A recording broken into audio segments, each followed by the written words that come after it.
Alors, le Parti chrétien-démocrate, qui est toujours la charnière de la vie politique du pays, très clairement, n'exclut pas cette possibilité. D'ailleurs, en 2002, ils ont gouverné avec les populistes. Donc, il n'y a pas de phénomène de cordon sanitaire à la française, on va dire.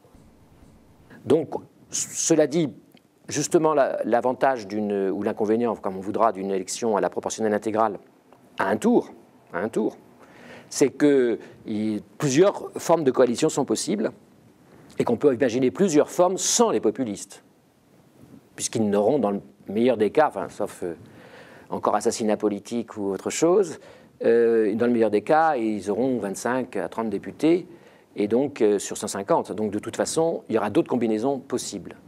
Mais ils seront toujours un facteur, je dirais, de déstabilisation du jeu politique normal.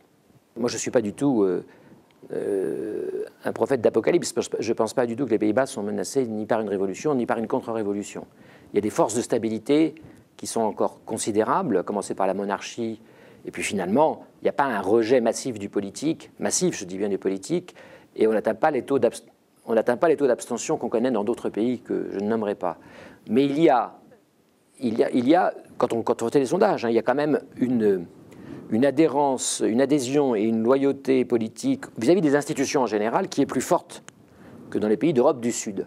Ça, c'est très clair.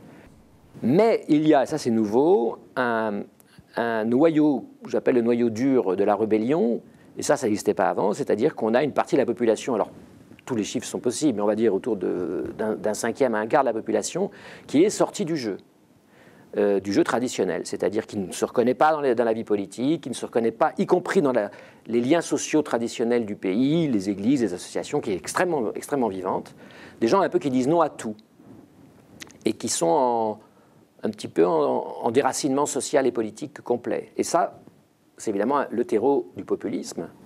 Donc, encore une fois, un facteur d'incertitude. Mais je pense qu'il y aura une coalition soit de centre-gauche, soit de centre-droit. C'est à mon avis les deux choses les plus probables. Sauf gros score, parce que là c'est un pays très démocratique, si le parti populiste arrive très nettement en tête, enfin très nettement, d'ailleurs 5 députés de plus que le deuxième, on va dire, à ce moment-là il y a une sorte d'obligation morale de les mettre dans le gouvernement. Ça c'est un peu une tradition du pays. Alors deux scénarios, où ils s'y installent durablement, où ils refont comme ils ont fait en 2002, ils ont explosé au contact du pouvoir. C'est là tout le problème entre démocratie de protestation et démocratie de gouvernement. Et ils ont explosé, et au bout de 6 mois, ils étaient réduits vraiment à quia. Donc, je ne pense pas qu'il dirige le jeu politique du pays. Ce que je pense, en revanche, très, très, très, très fortement, c'est que pour les années à venir, et c'est déjà le cas, en fait, depuis les années 2000, ils dominent l'agenda politique. C'est-à-dire que leurs thèmes, leur orientation, quand même, influence les autres. Et on le voit très bien aux Pays-Bas.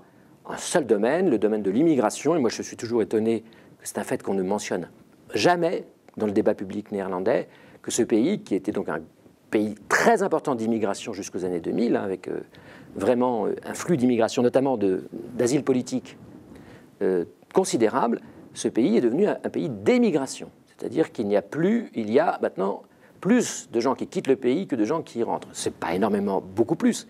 Mais en fait, c'est quand même un phénomène très, très important.